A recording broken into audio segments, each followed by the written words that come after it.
Saya itu pemuja Allah yang serius. Sama ya pemuja Allah, tapi kan kadang kurang alim. Saya ini pemuja Allah serius. Saya itu kalau ngaji, ya ngaji biasa belajar, itu sering nangis, nangis seneng. Misalnya saya baca tadi, Miftahul Jannah la ilaha illallah, lung kunci kok dikasihkan. Kita ini masuk neraka gak pantas, enggak bawa kuncinya kok masuk gitu. Harusnya kita ini masuk surga, kita kan pegang kunci surga, gak pegang kunci neraka. Maka aneh kalau kamu masuk neraka itu aneh. Coba kita pegang kunci surga apa kunci neraka? Tapi kadang teman saya suka neraka ora ono kuncine. Karena tidak ada pintunya. Terus saya bilang, kamu kok tahu? Memangnya mau ke sana kata saya. Saya tidak punya rencana tahu neraka. Dan saya meskipun guyon itu serius. Bedanya orang alim sama ndak itu di situ. Kalau orang alim itu guyon itu masih benar, masih serius. Coba saya bacakan ayatnya. Ala inna auliya Allahi la khaufun alaihim wa lahum yahzanun. Terus lahumul busyra fil hayatid dunya fil akhirah. Artinya kalau mungkar nangkir dengan penampilan garang gitu, berarti ada ketakutan apa enggak? Ada. Padahal ciri utama walinya Allah tidak ada ketakutan. Makanya itu termasuk dalilnya Sayyid Muhammad. Tidak semua orang alami seperti itu, karena wali-wali itu la khaufun alaihim wa lahum yahzanun. Wah anak kiai ketemu karena kerja buat tidur wedek. Iku dreseke ora kok pertanyaan itu, nak konan santri piye? Lho isen wis kiai dihanjuti mungkar nakir. Malu gak kira-kira? Mesti pelengahan konan santri piye? Nak jawabannya gampang karena pernah ngajar tauhid. Makanya Sayyidina Ali ini cerita ini ada di kitab Nurul Dholam. Sama lihat di kitab Nurul Dholam karangannya Syekh Nawawi Banten. Itu Sayyidina Ali itu ya, andai kan orang biasa mungkin ya agak-agak hasut, tapi ini wali gak boleh kamu katakan. Dia itu mangkal sama Umar. Orang kok setiap orang pernah dibentak. Apa dia berani bentak mungkar nakir? Penasaran dia. Bagaimana perangnya Umar itu berlanjut enggak gitu kira-kira. Akhirnya minta, ya Allah saya minta kasyaf. Ya karena yang minta Sayyidina Ali karena mau wajah dituruti sama kasyaf. Dilihat Sayyidina Umar pas meninggal itu. Jadi hasud itu ya kadang penting asal baik. Loh betul bahasa Kanjeng Nabi kadang la hasada illa fisnaten. Itu Nabi bahasakan ya hasad. Gus Verson saja yang nafsirkan ghobtoh itu kan gaya-gayanan sebagai ulama. Aslinya Nabi ngendikannya itu la hasada illa fisnaten. Ulama yang ganti itu namanya ghobtoh. Wong Nabi sendiri nyebut hasad kok kamu tafsiri ghobtoh.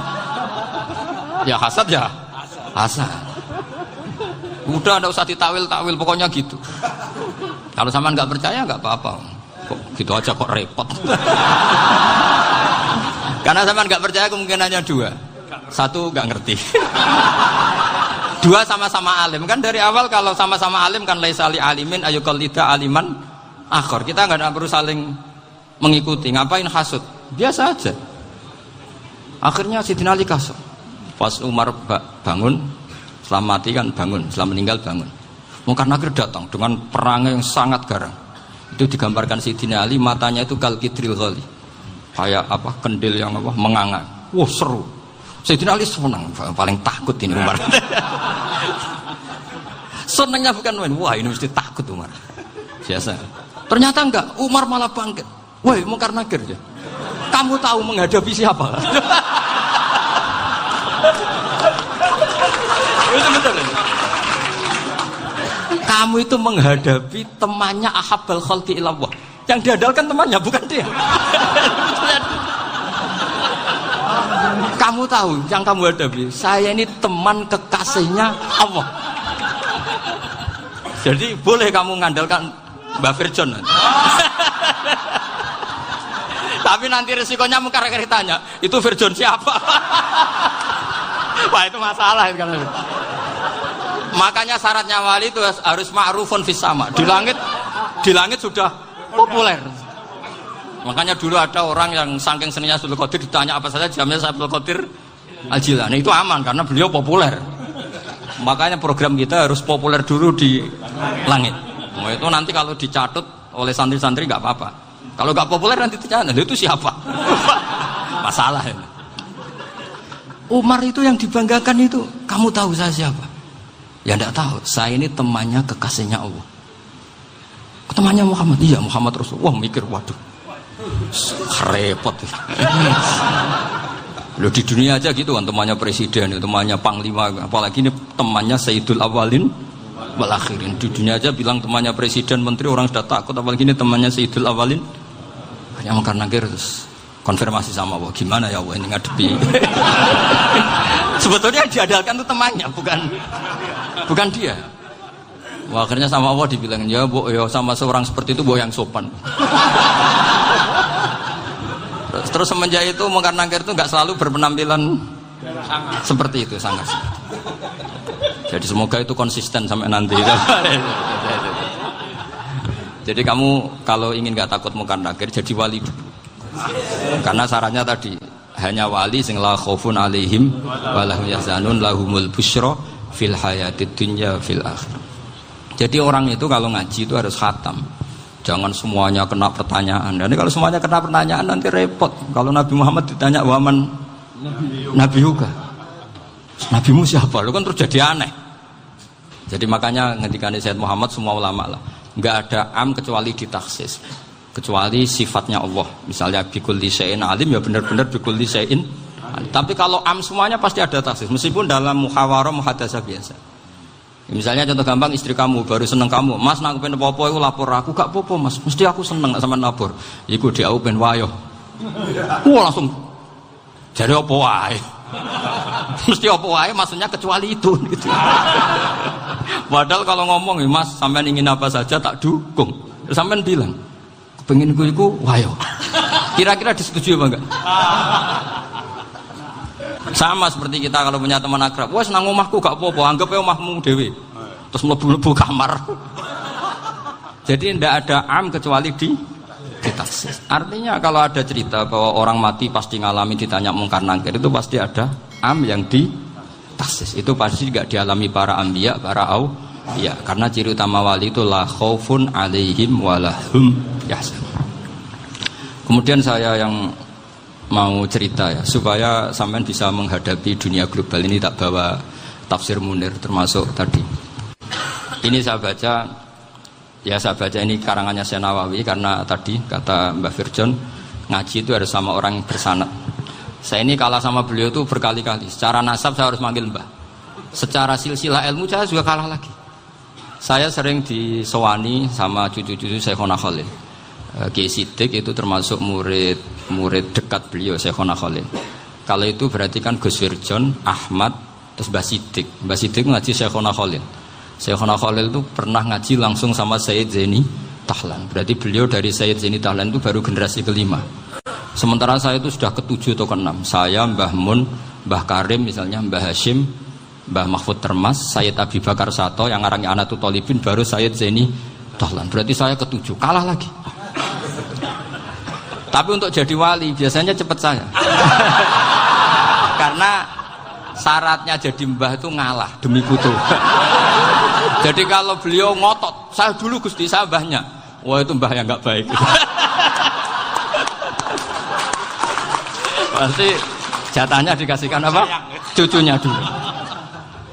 Makanya Abdul Muthalib itu orang yang dapat wangsit, tapi yang jadi nabi itu cucunya. Jadi dalil saya banyak. Sebenarnya Abdul Muthalib itu sudah sering dapat wangsit. Karena saya bahasakan wahyu, Nabi yang protes, enggak Nabi kok dapat wahyu. Tapi sebetulnya Abdul Muthalib itu masyhur. Kalimat-kalimatnya menunjukkan bahwa beliau itu sudah dapat wahyu kalau nanti cucunya itu jadi apa? Nabi. Makanya senangnya bukan main Abdul Muthalib sama Rasulullah. Putu seneng, mbah seneng putu. Jadi mungkin, jadi sampean enggak usah protes loh. Yang jadi wali kok cucunya. Betul.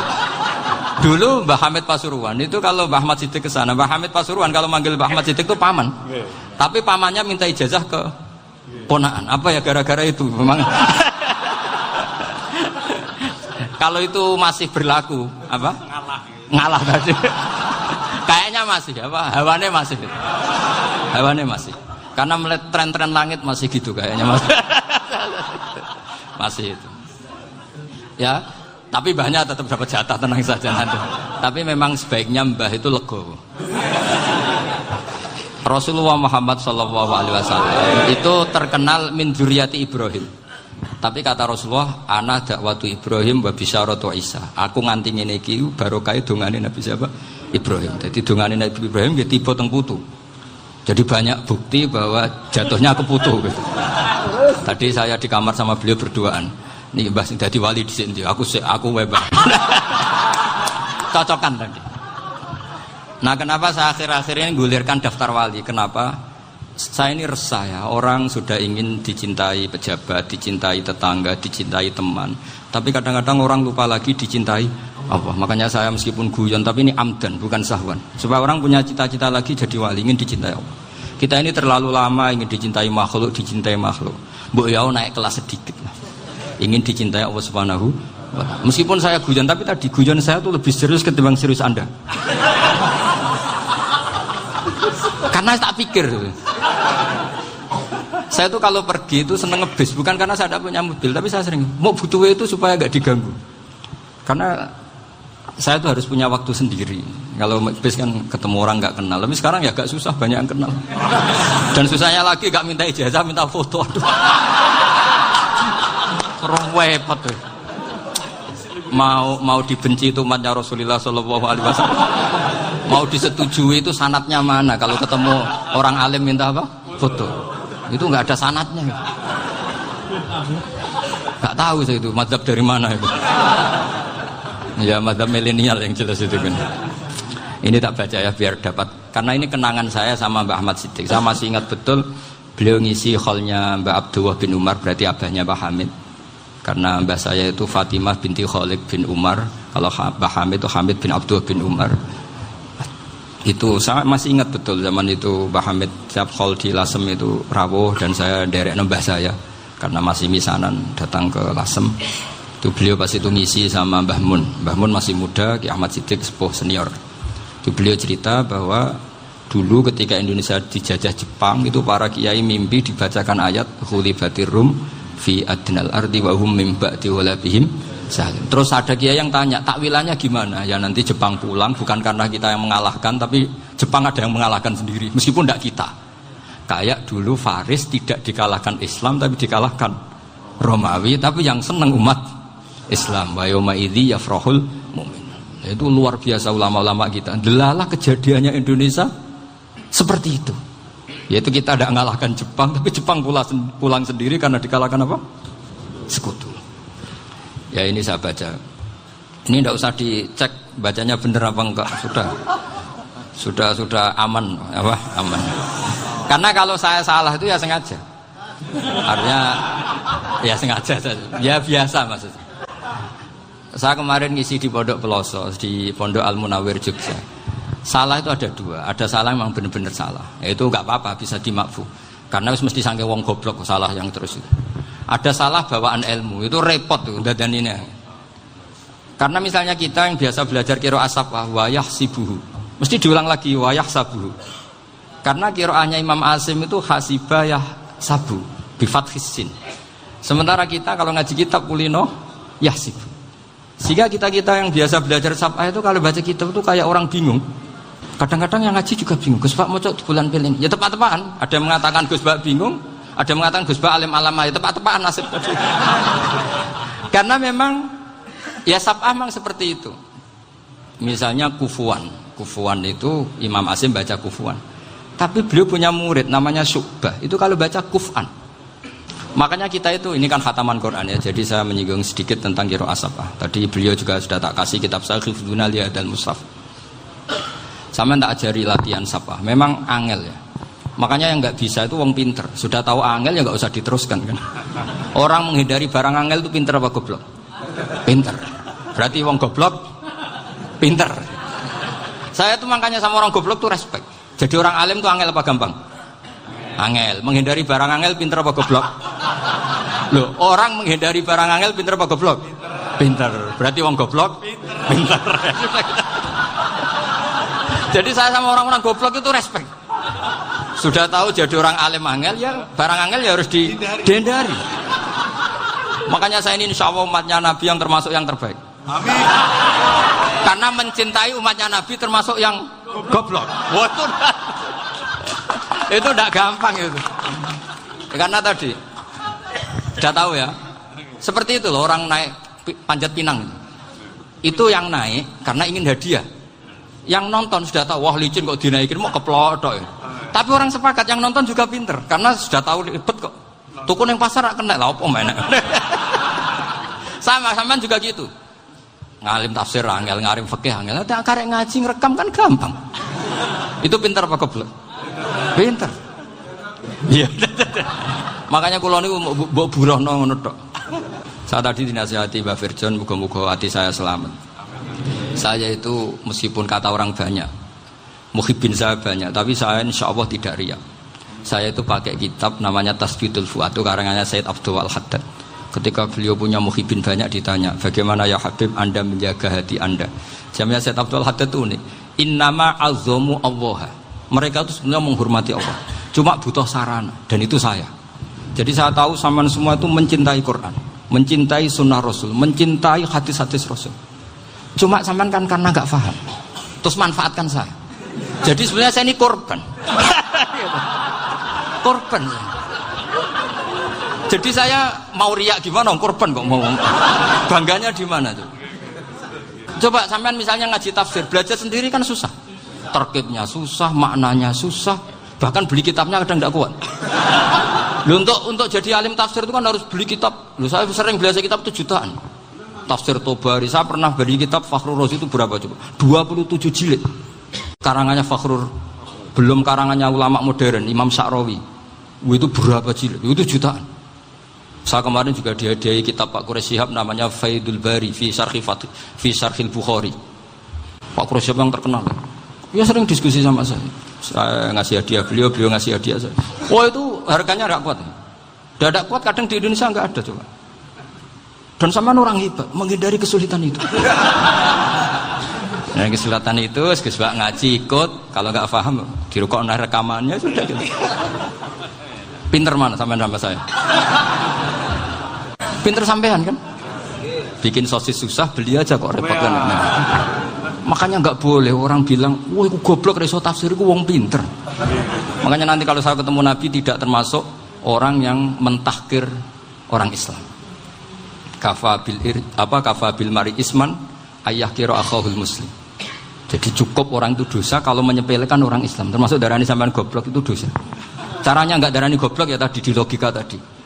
Alim itu angel, gendari angel itu pintar, berarti wong bodoh pintar ya sudah gitu. Tapi tetap bodoh. Tapi ini satu cara untuk saya respect gitu. Coba orang yang ngaji tafsir saya banyak, mungkin ribuan. Itu sebetulnya mencintai Quran. Karena Quran adalah kitab suci yang panduannya umat Islam. Sangat mencintai Quran. Terus kemudian mereka nggak paham. Terus mencari orang yang memahamkan. Burohno lah cara jawabannya. Terus keren saya itu di mana coba? Lah terus mereka kurang ajarnya gini, kalau paham itu ya alhamdulillah paham. Kowe nak ngaji Gus Bae ngono tok. Tapi nek ora paham, ora nyalano akale. Mari Gus Bae nerangno cepet, mulane gak paham. Ora kok nyalano teke sing lelet. Oh kan masyaallah, naudzubillah tenan. Sebetulnya tingkat kurang ajarnya tinggi Gus sebenarnya. Jadi kalau nggak paham itu kadang nggak nyalahno uteke. Kayak mau misalnya, mau mari mikir ra jelas. Padahal misalnya jelas orang mesti paham, bodoh ya. Paham ya? Jadi kata Said Abdul Haddad, innama azzamu Allah. Sebenarnya mereka itu sangat menghormati Allah. Makanya kita nggak perlu mengatakan wasilah itu kafir, nggak akan. Karena orang tawasul sama Rasulullah itu ingin dapat ridhonya Allah lewat orang yang dicintai Allah. Kita mencintai wali sebenarnya, wah itu kekasih Allah. Kita mencintai itu karena mencintai Allah. Sama seperti gini, kamu mencintai kangkung apa enggak? Sebenarnya sama sekali enggak. Tapi kamu ingin sehat, ada asupan gizi. Kamu ingin tubuh kamu sehat, butuh asupan gizi. Kemudian kamu makan kangkung. Apa terus kamu cinta kangkung? Kan enggak. Cinta kesehatan kamu sama. Orang yang mencintai saya sebenarnya ingin kepuasan rohani. Saya kan termasuk kiai yang torekonya gampang. Ini swarga, kan akhirnya penggemarnya banyak. Coba kalau kamu ini neraka. Jadi sebetulnya Anda mencintai kepuasan Anda sendiri. Nah, saya ini korban. Makanya untuk masuk surga cepat saya, korban itu cepat. Da'watul mazlum la turaddu kan gitu. Laisa bainahu wa bainallah hijab. Jadi saya kalau dongo langsung seret langit. Karena mazlum. Saya sinau tafsir itu, Pak, sampean bayangkan ada tafsir itu sudah 27 jilid. Sing ngarang Fakhrur Razi itu bulatnya bukan main. Karena dia ahli filsafat. Bulatnya masyaallah. Sudah gitu sinau Jalalain kadang dikomen oleh Sawi. Sudah kita percaya Jalalain jebule dibuli Sawi.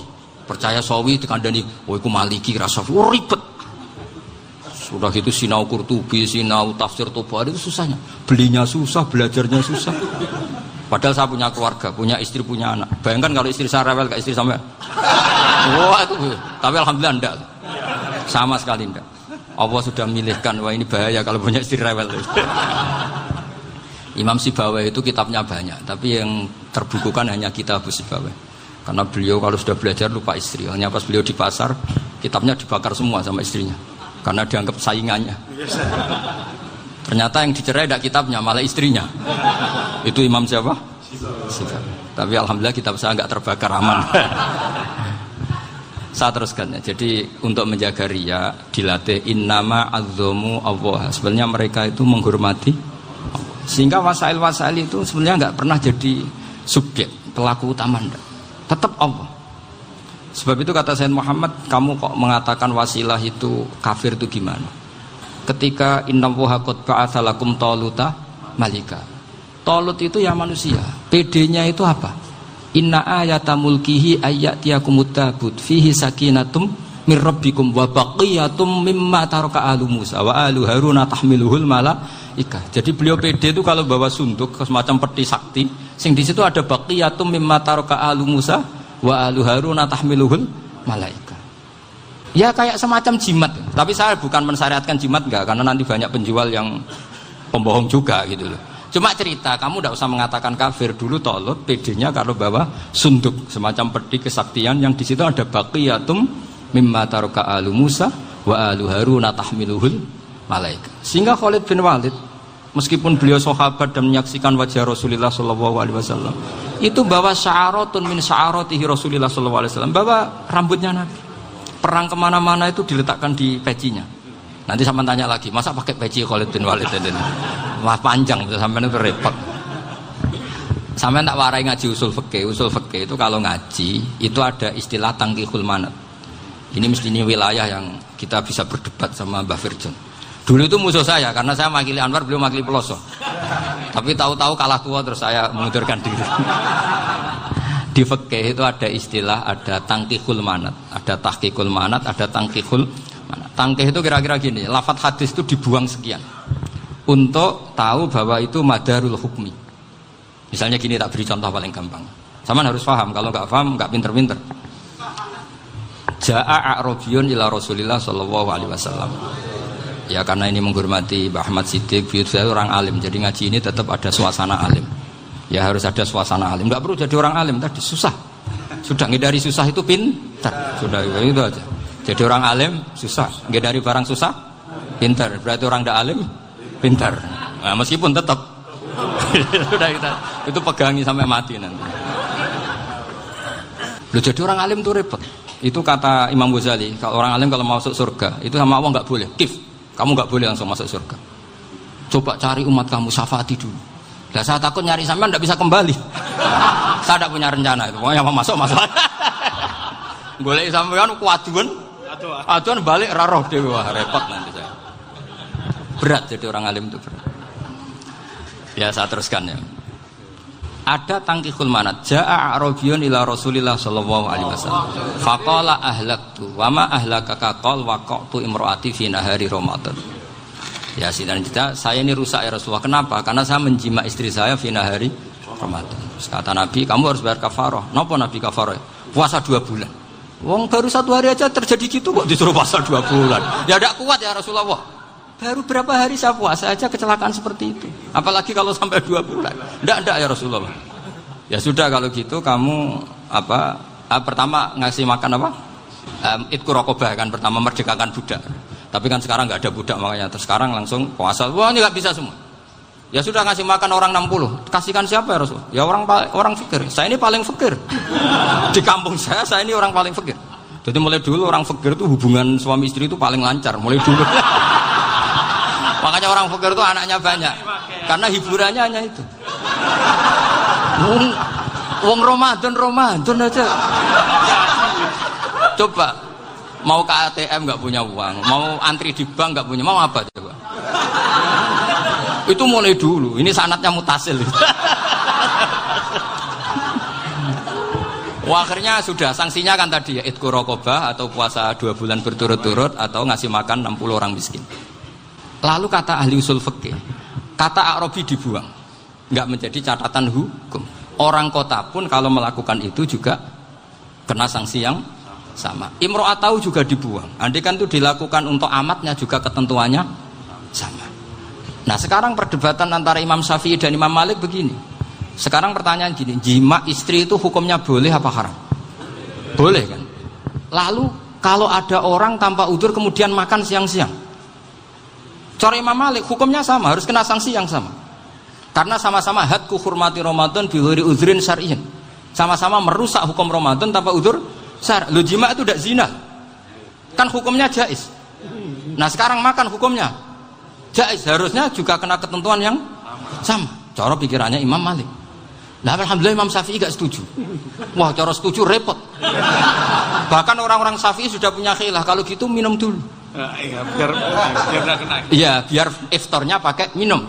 Setelah minum baru jima kan. Ya. Ini sudah menyiapkan khilahnya. Ini khas Syafi'i ini, bongsong rekayasa hukum. Nanti bisa belajar jauh cara ngakali hukum.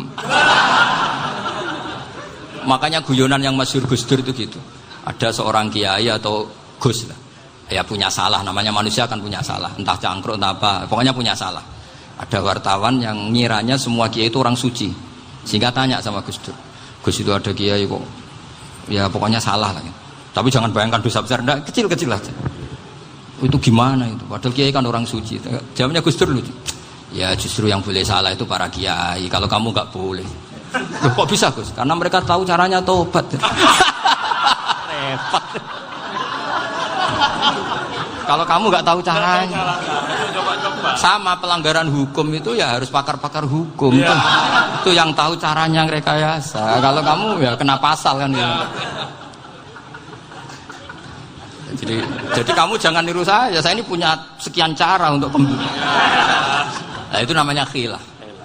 Makanya kata Sayyid Muhammad, kamu tidak usah anti khilah. Karena Abu Hanifah itu membolehkan khilah, kitabul khiyal. Yang penting kamu soleh dulu. Setelah soleh nanti Allah maklumi. Soleh dulu, syaratnya soleh dulu. Kalau tidak soleh jangan. Contohnya gini, ada orang mau puasa lemes sekali, mau makan. Gampang. Kalau langsung makan kan kayak hadku hormati Ramadan biwiri udrin syar'iyyin. Aku langsung mau jembera sowan Mbah Firjon. Sudah status saya apa? Musafir. Ya, sudah berangkat aja sampai Tuban makan. Nanti kalau nggak jadi ya nggak apa-apa sudah. Kan mulai pergi sudah musafir. Saya tidak tahu nanti malaikat tertarik gebuki nggak tahu. Tapi itu ada khilahnya. Asal soleh. Karena kata Sayyid Muhammad dan semua kitab mengatakan itu. Kalau sama nggak tahu ya kebablasan. Nabi Ayub, yang nabi yang terkenal gudikan itu siapa? Ayub ya. Nah, itu yang Israiliyatnya kan seru lah. Gudikan dikukur bek kreweng itu terlalu lah kalau itu. Untuk kreweng konti ning Arab ora ono kreweng itu sudah masalah itu. Singkat cerita, Nabi Ayub ketika diasingkan kaumnya itu kan nggak punya sumber makanan. Lah orang lelaki itu mulai dulu egois. Istrinya Nabi Ayub itu cantik sekali. Udah cantik, rambutnya bagus. Makanya kamu nggak usah tanya kenapa istrinya kayak banyak yang cantik. Ya, nah warasatul anbiya nggak boleh gitu. Kalau nggak cantik ya warasatul anbiya dari segi balak. Istrinya Nabi itu semuanya cantik. Nggak usah tanya sebabnya apa, pokoknya gitu, semuanya cantik. Singkat cerita, beberapa kali istrinya Nabi Ayub itu kerja demi bisa nafkahi Nabi siapa? Suatu saat itu tidak ada pekerjaan yang cukup untuk beli roti. Satu-satunya peluang dapat rezeki itu putrinya raja itu rambutnya berondoli. Terus ada sayembara siapa yang rambutnya bagus mau dibeli. Sampai rambutnya istrinya Nabi Ayub itu dijual. Nabi Ayub tersinggung karena itu mengurangi kecantikan. Jadi lelaki mulai dulu gitu. Udah nggak urun kalau istrinya nggak cantik itu komplain. Itu khasnya lelaki. Jadi kalau kamu gitu ada sanadnya juga, tenang saja ya. Komplain ya pegawaian itu. Saking mangkelnya Nabi Ayub terus ngendikan la adriban naki mi'ata sautin. Kamu akan saya pukuli dengan mi'ata sautin atau dengan 100 cambukan. Atau mi'ata dikhtin atau mi'ata apalah sesuai konteks zaman itu. Engko namanya pecut tuku konti kok ribet lagi. Singkat cerita, akhirnya ketahuan bahwa istrinya menjual itu demi Nabi Ayub. Allah nggak ridho kalau kekasihnya yaitu istrinya Nabi Ayub wis perjuangan kayak gitu malah kena hukuman. Tapi Allah juga nggak ingin kekasihnya yang bernama Ayub melanggar sumpah. Padahal beliau sudah sumpah, wallahi demi Allah nanti tak pukul dengan 100 kali. 100 kali dengan lidi lah misalnya, contoh yang gampang tuh lidi. Akhirnya sama Allah dikasih satu solusi. Wa khud biyadika dikhsan fadrib bihi wala tahnas. Ya sudah, lidi itu ikat jumlahnya 100. Terus pukul sekali saja. Anggap saja sudah 100. Iku pangeran sing wari ngakali ngono iku pangeran. Tapi syaratnya soleh. Syaratnya soleh. Jadi kalau kamu anti khilaf berarti anti ajarannya Allah di ayat itu. Wa khud biyadika dikhsan fadrib bihi wala tahnas. Itu dulu ada, ini cerita di Ithaf, ini cerita terakhir, ini sudah, sama jangan nama sudah. Terus pengumuman tadi, yang nggak pernah sepuh ngutang saya itu haram tadi. Karena tadi saya punya kewajiban di rumah yang bisa menggugurkan ya kewajiban yang lebih besar. Lebih besar itu ya tadi, bisa pernah guru, pernah sepuh, yang jelas nggak umur. Umur sampean menangkap itu, tua-tua serepot itu. Ada raja itu ganteng kaya, senengannya nikah perawan cantik. Oh, itu semua kampung mesti kenal. Mungkin digilir atau gimana pokoknya. Suatu saat ada pemuda suka sama perempuan yang di kampungnya, cantik sekali. Kemudian pemuda ini ternyata pekerja di kerajaan itu. Tiap hari ditanya, wah itu yang di kamu yang cantik siapa? Mau saya nikahin gini. Wah bahaya ini, saingannya raja. Jadi yang dibidik pemuda tadi itu saingannya. Si raja ini orang yang namanya raja kan gengsinya tinggi. Kaifatang kihuha wa qad ra'aitu qad qabbalaha rajulun. Kobok nikahi, saya itu pernah melihat dicium lelaki. Wah, gak mau, gak gelem, kadang ditambung lan wakot qabbalaha rajulun. Saya pernah melihat sendiri qabbalaha rajulun, dicium oleh lelaki. Wah, sudah gak minat raja langsung, gak keren. Suatu saat pemuda tadi nikahi perempuan itu. Rajanya marah-marah, kamu lelaki gak punya harga diri gini. Gak punya selera, gak punya harga diri, sudah pernah dicium orang kok tetap dinikah. Bilang ke raja, ta'rif manir rajul, lelaki itu siapa? Abuha. Kamu tahu lelaki itu siapa? Sopo? Abuha. Bapaknya. Saya kan hanya bilang rajulun. Pernah dicium lelaki. Lah pikirannya raja itu lelaki kue-kue ngene iki. Tapi butuhe canom mau raja ben gak sida, itu aja tuh. Baru kayak digulirkan gitu, waqat qabbalah rajulun. Wah nggak mau. Setelah itu suatu saat pegawainya tadi nikahi perempuan. Kamu nggak punya harga diri gini. Kamu tahu manir rajul apa abuha? Wah nak ngono aku gak apa-apa. Lah monggo sakniki wis bojo kula. Ora trimo wis diambung wis macam-macam. Lah itu namanya khilah. Apa? Khilah. Kalau di Balawa disebut tauriyah atau apalah. Tapi saya tidak ngajari sampean seperti itu. Sudah pinter sebelum saya ajarin. Bangsa ngakali kan sudah pinter. Saya kira demikian. Assalamualaikum.